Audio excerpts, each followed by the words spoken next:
Hello and welcome to the City of London, a city within a city. People think about London as the great metropolis that we all know, but within it is something called the City of London.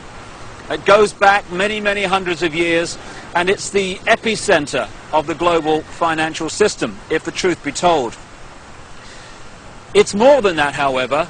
It is the center of a global web of secret societies that control the planet today, and they come from a series of interbreeding bloodlines which you can trace back to the ancient Middle and Near East thousands and thousands of years ago.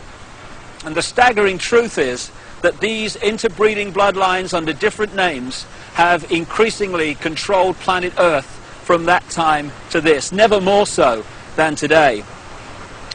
In the next few hours on this video, you're going to be introduced, if you've not already read the book, my book, The Biggest Secret, to some staggering, stunning, and I'm the first to say, bizarre information. The basis of the video is an interview with a lady called Arizona Wilder, who was brought up and mind-controlled from almost the time that she was born to eventually, as she did, conduct satanic rituals at the highest level of the satanic ritual network, involving some of the most famous people on the planet. But we'll get into that as we go along. It is bizarre, and that's not even the most bizarre aspect of this story, which I'll come to as we progress. But the bizarre just happens to be true. And this video is designed to be a companion to my book, The Biggest Secret, and you'd get more out of the interview with Arizona if you've read that book. But what I'm going to do to start with is just set up a few basic background details that can allow you, if you've not read the book, to follow the story and the revelations that Arizona is going to unfold for us. As I say, this is not just a City of London financial district. It is the center of a global web. It is the spider in the center of the web, as I expose in great detail in The Biggest Secret and a previous book, And the Truth Will Set You Free. And what the basis of that shows is that all these apparently different companies, banks, insurance companies, political parties, actually at the top of their pyramids interlock and are controlled by the same few people. About 13 families run the world, and offshoots of these bloodlines under different names. Just give you an example and a little guided tour of where we actually are, because that's a good example of what I'm talking about. Behind me is the Bank of England.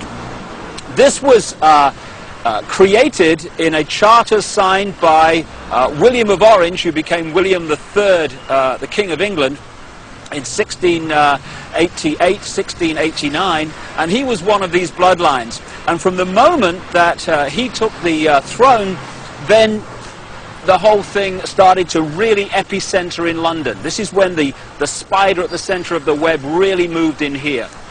So we've got the Bank of England behind me, which was created thanks to William of Orange and the people that controlled him, because these guys are just puppets, of course.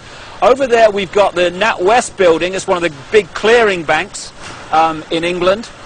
If you just come around this statue, which I'll come to in a second, behind me there is the Mansion House. That's the centre of government in the City of London, this city within a city.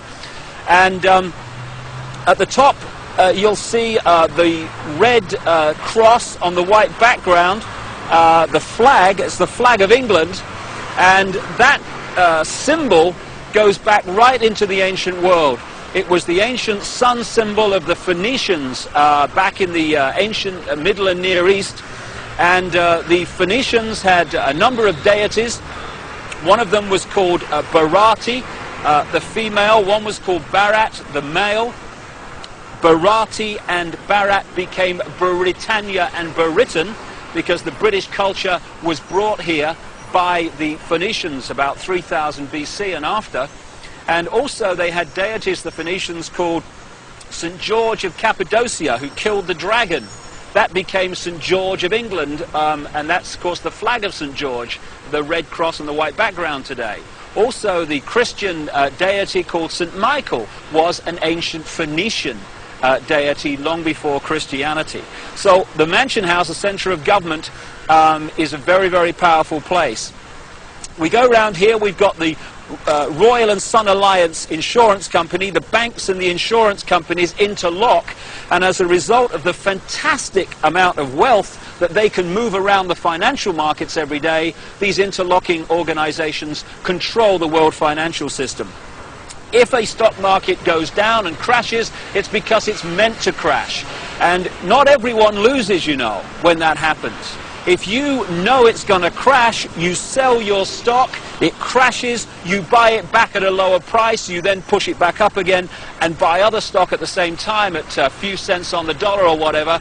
And that means that a financial crash can actually lead, if you know it's coming because you're creating it, to an amazing expansion of your holdings and your wealth.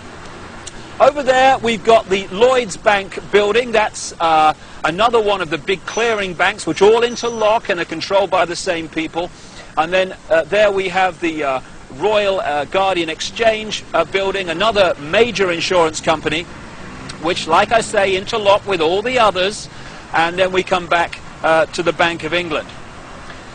Now, this financial centre, along with places like Wall Street, where the bloodline families interlock again, the same people run America as run Britain, as run Germany, etc.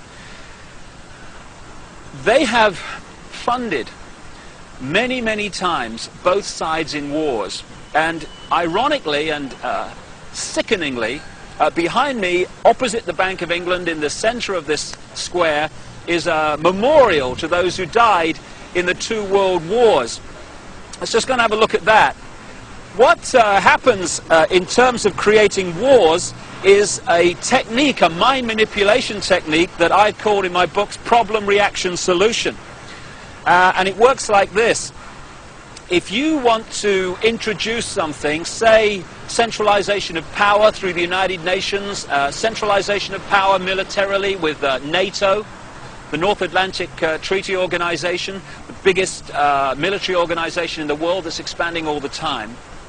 If you want to centralize power into fewer and fewer hands, if you did that openly and said this is what we want to do, there'd be a reaction against that. People would say, hey, this is a fascist state you want to create. We're not having this. But through this technique of problem, reaction, solution, you can actually manipulate people to demand you do what you want to do anyway. So it works like this. First of all, you create the problem, but you get someone else to be blamed for it. You then report that problem through the media in the way you want it reported, because the media is owned by the same people that own the banks and etc. You get the public to react to your problem by saying something must be done, this can't go on, what are they going to do about it? And at that point, they, who have covertly created the problem and blame someone else, who've gleaned that reaction of do something, then offer the solution to the problems they have created.